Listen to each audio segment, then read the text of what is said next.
infidelity was involved? Oh my God. In 30 seconds, you move out as quickly as you can. I hate to be the anti-monogamy guy, but most relationships will at some point be touched by infidelity. So before you move out, before you stick a knife in him, before you pull the full Jenny Sanford, you might want to ask yourself if you might not be happier down the road if you pull the full Hillary Clinton. We should expect our relationships to survive routine infidelity because infidelity is pretty routine. We are not naturally monogamous animals. People should make commitments they cannot keep. People shouldn't extract commitments that they know their partners are unlikely to be able to keep. So before you go, I would assess the infidelity. Did it rise to the level of a breakup infidelity? Was it your sister? Was it your mother? Was it something really horrible and awful? Were you disconnected? We talk about monogamy in our culture the way we talk about virginity, that you're monogamous until somebody fucks somebody else, and then you burst your monogamy hymen and it's all over, and the relationship is destroyed. The monogamy is gone forever. I feel we should talk about monogamy the way we talk about sobriety. You can be monogamous and fall off the wagon and then monogamous back up. Okay? You can be sober and fall off the wagon and sober back up.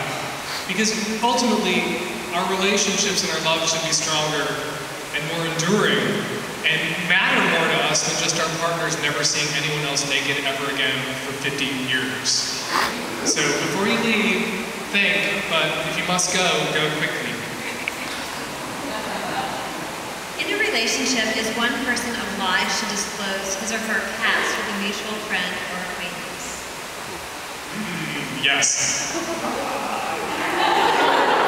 And I say that as, when I first met my boyfriend 15 years ago, he was a long, shaggy-haired, blonde party boy, and he had this really good friend who was a Scottish, long, shaggy-haired, black-haired instead of blonde-haired.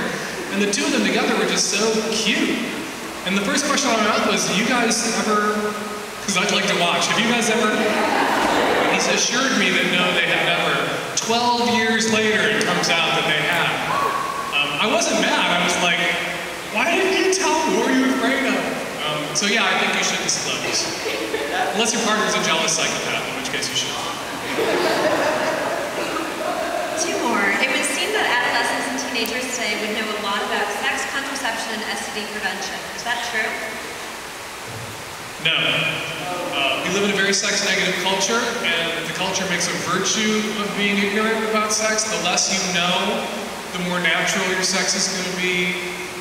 And I've been writing my column for 18 years, and 19 years, and I was writing before abstinence education came along and lobotomized a generation, and I've been writing after, and I've seen the ignorance level skyrocket. A question I got recently in Savage Love was from a kid who wasn't asking me if he was right or wrong, he was asking me to tell his girlfriend he was right, that he couldn't get her pregnant if he stopped thrusting after ejaculating inside her, because it was the thrusting after ejaculation that would break open her egg. They're not that smart. We live in a culture that tells kids the less you know, the better and more moral a person you are. And so that has to be combated. And it has to be combated by giving kids education that they may not want. My kid doesn't want sex education. He doesn't want to talk to us about sex. He doesn't want to hear about contraception. And that's an act, and you have to make him hear about it anyway. You have to take him to the sex ed class anyway, even though he tells you he already knows everything he needs to know. You have to pound it into their little heads anyway. So no, kids don't know everything they need to know, as evidenced by STI rates and anti-pregnancy. If they knew everything they needed to know, even though it's all online, we wouldn't have these problems. And last question, from a self-described big fan. Do you really, truly believe all the unusual sexual GGD practices that two consenting adults consent to are A-okay? I'm having flashbacks, Dan, to your recent column about the guy who wants to stay in a cage all weekend, only leaving for sex in number 2. Only leaving for sex in number 2. BDSM being kept in a cage all weekend by somebody who bosses you around.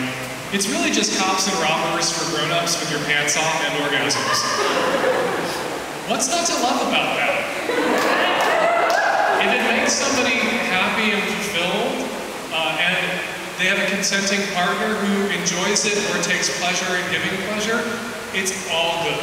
It's all for the good, and those people should be encouraged to pursue their pleasures. Otherwise, they're just going to live like George Records or Larry Craig. And that's not a healthy way to live.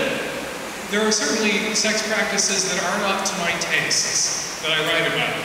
We can never confuse something that is not to our taste with something that is wrong. It is wrong when there is no consent. I think cunnilingus is wrong, and no one should engage. Like if I got to dictate everyone's sex lives to them, there would be a lot less cunnilingus in the world. Which is why I would never and should never dictate the parameters of other people's sex lives. I'm telling them that I'm wrong. I'm telling them I'm wrong. I didn't mean to insult your personal innocence. Now I've been touched by a woman, I'm melting. So I totally believe in all the things that are in my column, because they're actually happening. And they'd be happening whether I believed in them or not, whether I approved of them or not, they would be happening. And since they're happening and people need information and they need to know how to do these things in a safe way, in a responsible way, in a consensual way, so nobody gets hurt and everybody's happy, I'm going to talk about them in my column. Just to bring it back to me in my life, I'm frequently told by people if I go and speak at conservative colleges or Christian radio, people will say, I don't agree with homosexuality. That's never kept a dick out of any guy's mouth. None of us are haunted by the thought that someone out there disagrees with the blowjob I'm about to give. So I'm going to put down the cock and back away slowly. It doesn't matter whether I agree with it, it doesn't matter whether it's my cake, my turn on. All that matters is that the people are doing it in a safe, responsible, respectful, consensual manner, and it's happy and healthy, and everybody lives to tell the tale and appall the readers. That's all I think we sex columnists care about. Anything else? I'm done. Thank you so much. Thank you so much.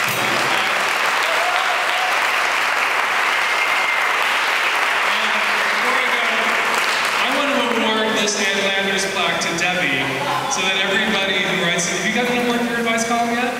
You will, but until that